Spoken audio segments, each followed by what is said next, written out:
आप सबको होलिका दहन की शुभकामनाएं। कहा जाता है कि सारे कष्ट और चिंताएं होलिका के साथ दहन हो जाते हैं, सारे जो कष्टों का नाश हो जाता है।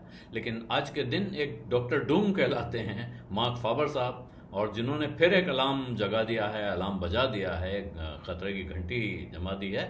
और हैं तो वो दुनिया में उनको वो मशहूर हैं मंदी का फोरकास्ट करने के लिए। 1987 में उन्होंने स्टॉक मार्केट क्रैश के लिए बार बार बार बार चेतावनी दी थी। उससे और उसके पहले भी 1970 से लगातार मंदी के फोरकास्ट करते रहे हैं।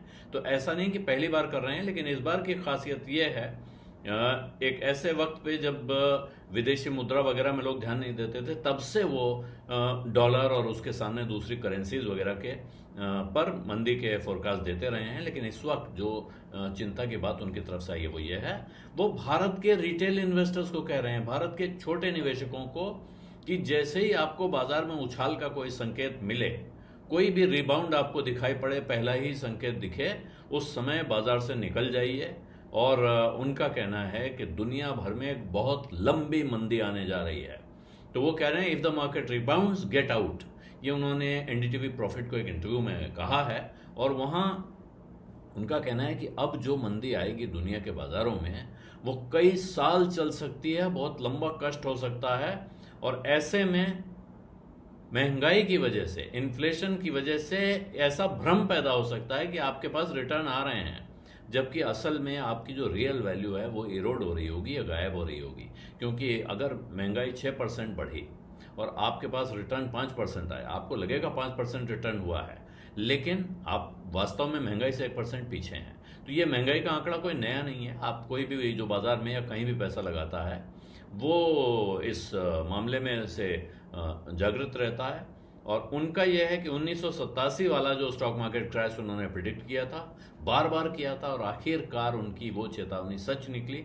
इसलिए लोग इनसे एक तरह का गाइडेंस लेते हैं, लेकिन और आमतौर पे वो पहले इस तरह का फोरकास्ट अपने लिए करते रहे कि साहब मैं अपना इन्वेस्टमेंट ऐसे ऐसे कर रहा हूँ। अभी क्या है, उन्होंने पिछले साल कहा था कि जो अमेरिका में और भारत में जो स्टॉक मार्केट रैली चल रही है, जिसकी वजह से ये अनइन्फॉर्म्ड रिटेल पार्टिसिपेंट्स की वजह से है, जिन लोगों को बाजार की कोई जानकारी नहीं है, ऐसे नए छोटे निवेशक बाजार में आ गए हैं, और वो उनकी वजह से बाजार में ज़बरदस्त तेज़ी है। और साथ में उन्होंने चेतावनी दी थी कि अब इनमें से बहुत सारे निवेशक भारी नुकसान का सामना करने वाले हैं, उनके सामने खतरा है कि उनको बड़ा नुकसान हो सकता है। अभी जो उन्होंने कहा है, उनका कहना है कि जो पिछली गर्मियों में ज़बरदस्त पार्टिसिपेशन था अमेरिकी बाजार में रिटेल का, और अब अमेरिका में भी यही हुआ है, तो इनमें से बहुत सारे निवेशक हैं जिनको कोई खबर नहीं है, जिनको पता नहीं है कि बाजार में क्या हो रहा है, बाजार में क्या करना है। और अब अगर आप देखें तो उन्होंने जो उदाहरण दिए हैं, एनवीडिया, टेस्ला और बिटकॉइन, इनको वो कह रहे हैं कि जो पिछले बाजार में जो तेजी आई उसमें ज़बरदस्त इनमें जो फ्रेंजी थी, अंधाधुंध दौड़ थी इनको हथियाने की, इन शेयरों को, उसके पीछे, या बिटकॉइन को, वो उसकी वजह से सब बढ़ा है। लेकिन हाल में अब अगर आप देखिए तो इन तीनों में ज़बरदस्त नुकसान हुआ, भारी घाटा हो चुका है। तो जिन लोगों ने ऊपर खरीद लिया है अब वो फंसे हुए हैं। पिछले महीने भर में टेस्ला करीब 30% गिरा है, एनवीडिया 17% गिरा है, और बिटकॉइन में भी 13% का लॉस हुआ है। तो ऐसे में वो कह रहे हैं कि पिछले 2 महीनों में ज़बरदस्त घाटा हुआ है रिटेल इन्वेस्टर्स को, और अब चेतावनी उनकी यह है कि भारत के निवेशक भी इसी तरह का घाटा उठाने के खतरे से जूझ रहे हैं, या इसी तरह का घाटा अब उनके सामने ये परिस्थिति आने वाली है अगर वो सावधान न रहे। तो ये उन्होंने हाल की बात कही है। लॉन्ग टर्म की नज़र से भी अगर देखें तो वो बहुत स्केप्टिकल हैं, यानी कि बहुत आशंकित हैं। उनको कोई उम्मीद लॉन्ग टर्म इन्वेस्टमेंट में भी दिख नहीं रही है, ख़ास तौर पे अमेरिका में, जिसको वो कह रहे हैं कि इतिहास का सबसे बड़ा बबल, बड़ा बुलबुला है जो कभी भी फूट सकता है। बुलबुले का मतलब होता है कि रियल वैल्यू नहीं है, फंडामेंटल्स नहीं है, बाजार भागता चला जा रहा है।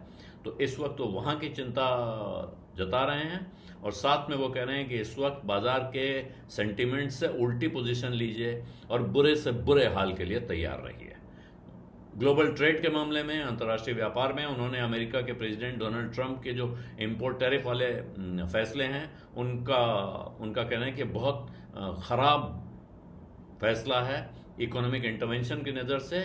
ये बिल्कुल जो बुरे से बुरा सपने में आप देख सकते हैं वैसा कदम उठाया गया है। और विचार उनके बहुत एक तरफा नहीं रहते हैं, बहुत शार्प विचारों के लिए जाने जाते हैं मार्क फाबर।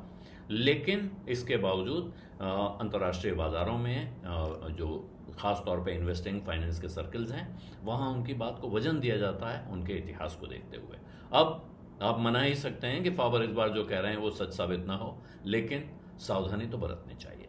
बीज अड्डा में आज इतना ही है, इजाज़त दीजिए, धन्यवाद, नमस्कार।